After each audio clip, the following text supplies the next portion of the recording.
Good afternoon, Evil, and I will tell you one story of a good viewing. The fog clung to the cracked windows of the night bus as it rattled down the deserted highway. Inside, the fluorescent lights buzzed with disquiet, casting every corner in a sickly, jaundiced glow. The driver, slender to the point of skeletal, with dark hollows where his cheeks should have been, never uttered a word. His lips curved into a slow, knowing smile, as though he alone understood the fate that awaited each soul on board. Every time the bus hit a pothole, the passengers jerked as if jolted by hidden machinery beneath their skin. No one reached for the stop buttons, their arms hung limply, veins like blue threads across pale skin. Row after row sat missing persons, drawn here by whispers in dreams or nightmares too vivid to forget.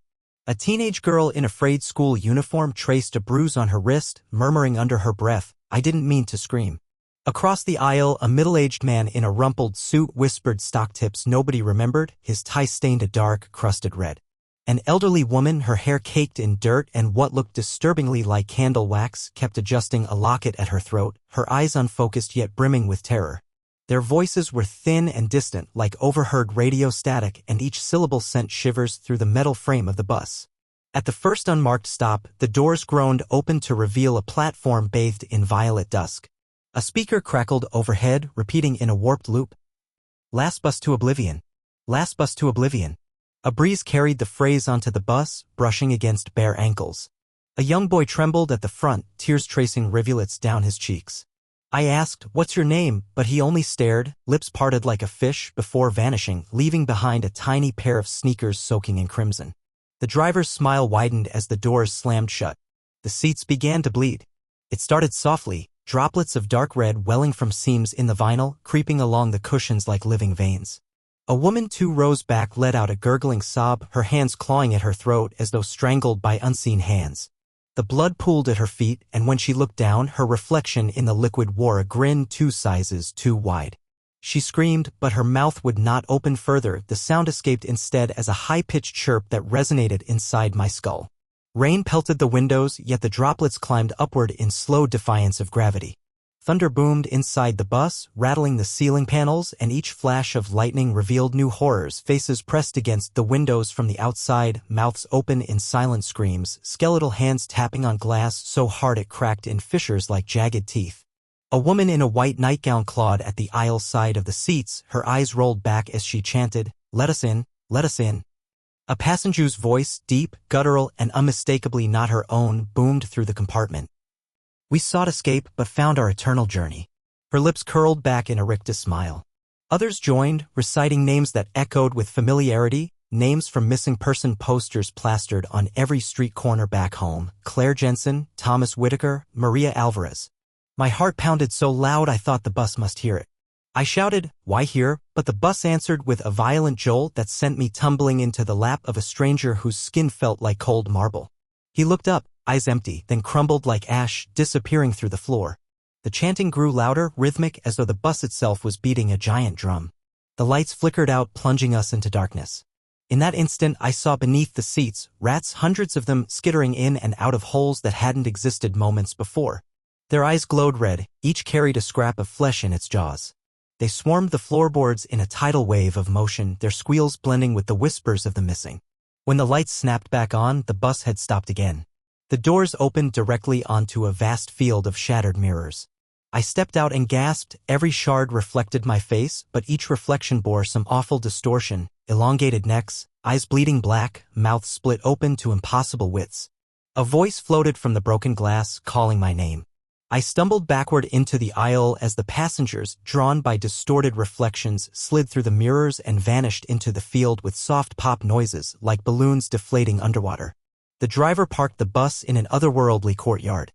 Lanterns hung from twisted iron posts, each lantern shaped like a snarling skull. Their yellow flames danced with a life of their own, casting flickering shadows that seemed to writhe across the cracked cobblestones.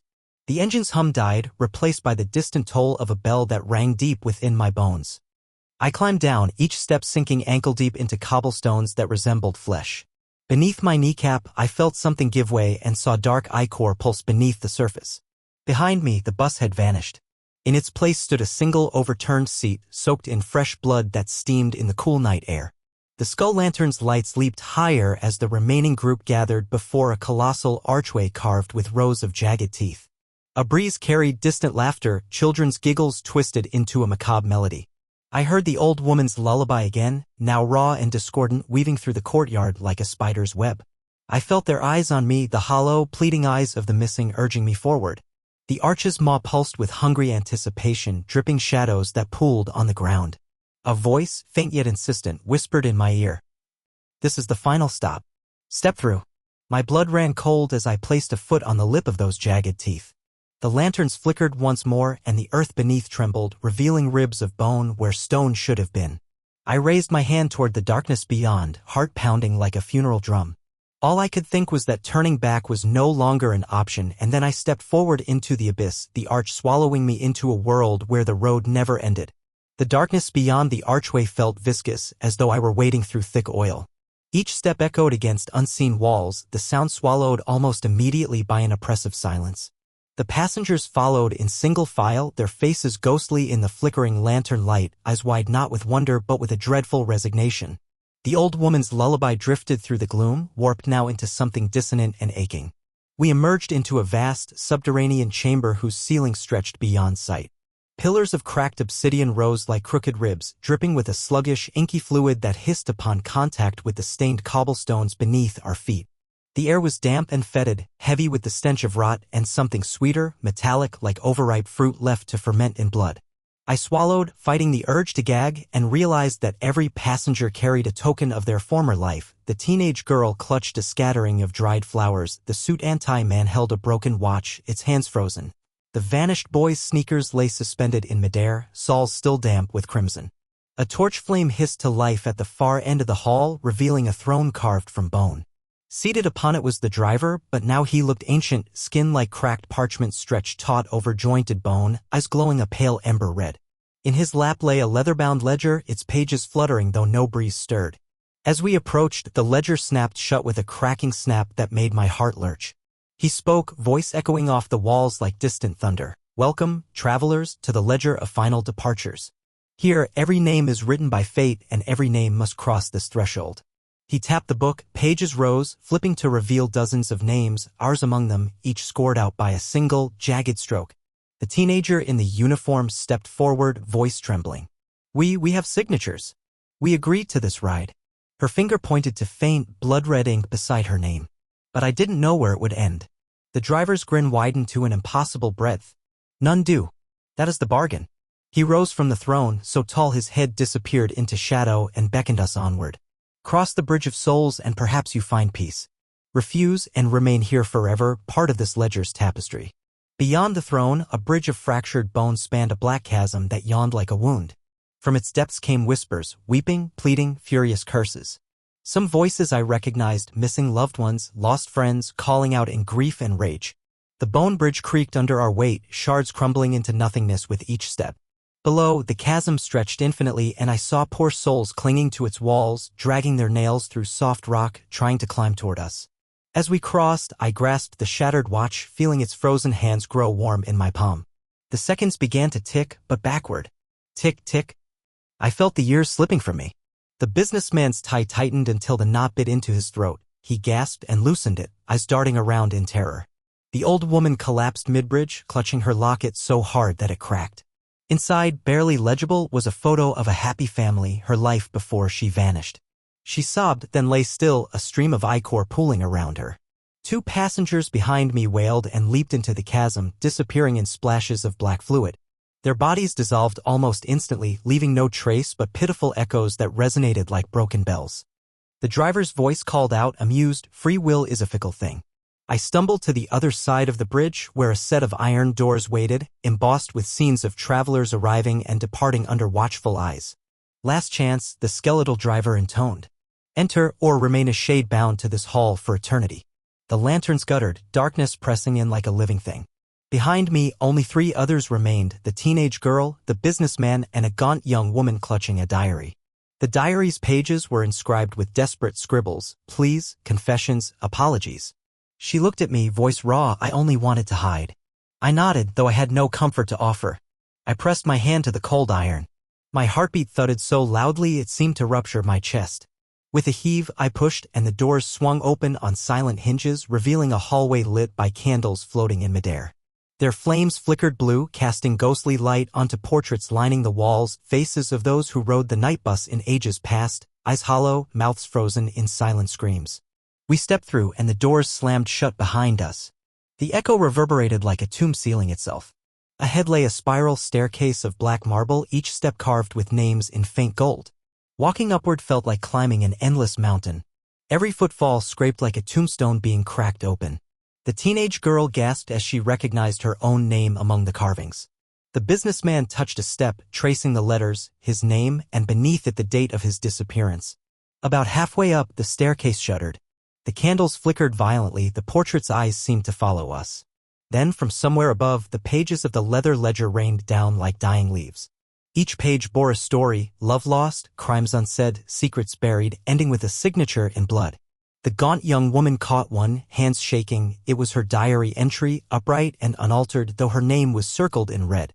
With a thunderous crack, the ceiling above shattered, and fragments of bone and stone rained upon us. The businessman collided with the girl, sending her crashing into the wall.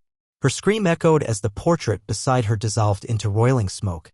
I grabbed her arm and pulled her to her feet, shouting, "Keep moving." My own diary, one I hadn't realized I still held, dropped open on a step, a final page, blank yet damp with ink that formed my name. The date inscribed was tomorrow's date, April 24th, 2025. I blinked, that made no sense. We pressed upward until the stairs ended at a pair of iron gates, battered and stained. Beyond them was a corridor of shifting shadows, walls alive with whispered promises and threats. One whisper, soft as a kiss, drifted to my ear, "You will find them, all of them." A clang of metal behind us, the gates shut. We were trapped between shadows that breathed around us. The teen's voice quavered, "Do we go back?" The businessman shook his head, panic giving way to resolve. "No. We keep going." In the dim glow, the driver appeared at the corridor's entrance, ledger in hand, eyes shining with cruel delight. He tapped the book, another page flipped closed. "For you, the road continues," he murmured. "For you," he looked at the young woman, "it ends here." Tendrils of darkness snaked around her ankle, pulling. She dropped the diary, hands flailing for purchase on nothing. Tears streamed down her face as the tendrils coiled tighter. I lunged forward, grabbing her hand, but the ledger blocked my path. The driver closed the book with finality, and the corridor doors slammed shut with a resounding clang. I jerked upright, breath ragged, and found myself back in the courtyard of skull lanterns. The arch behind me stood empty, no corridor, no bridge, just the gaping teeth carved in stone. The lanterns flickered, their flames dancing as if cheering, mocking. The other three stood before me, faces pale, eyes wide with disbelief. The driver's hollow voice drifted from the driver's seat of a newly arrived night bus, idling silently at the edge of the courtyard. Next departure in eternity. I realized I was still clutching the leather ledger. Its pages were blank now, awaiting new names. My own name was written on the final page, fresh and unbroken. I swallowed hard and closed the book, sealing the signatures within. The teenage girl looked at me, trembling. "What now?" she asked in a whisper. I glanced at the idle bus, its doors yawning like a waiting mouth. Then I looked at the ledger in my hands and felt the weight of every fate entwined within its pages. No one spoke as I stepped toward the bus, ledger pressed to my chest. The businessman and the girl followed, each knowing there was no escape. As I climbed the steps, the driver's smile greeted me, warm, welcoming, final. The doors closed behind us, plunging us into the same sickly green glow. The engine rumbled to life. I felt the bus lurch forward, tires gripping the ground or whatever lay beneath.